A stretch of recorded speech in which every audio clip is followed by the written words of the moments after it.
ตีห้ากว่าค่ะเพื่อนๆโอ้ตะคริวค่ะได้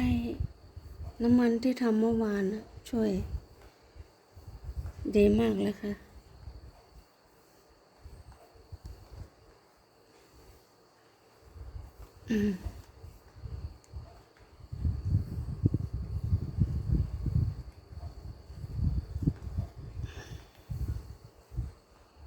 ถ้าไม่มีน้ำมันนี่แย่เลย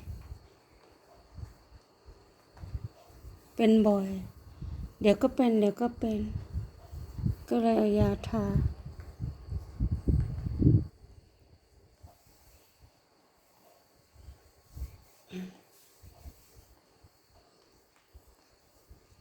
อากาศเย็นค่ะ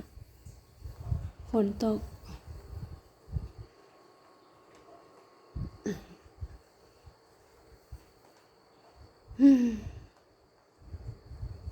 ขอบคุณที่มียา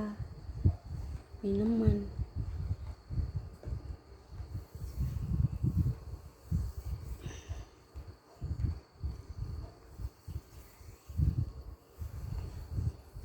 ช่วยได้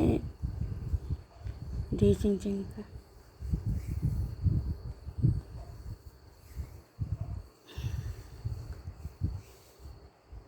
โอเคค่ะ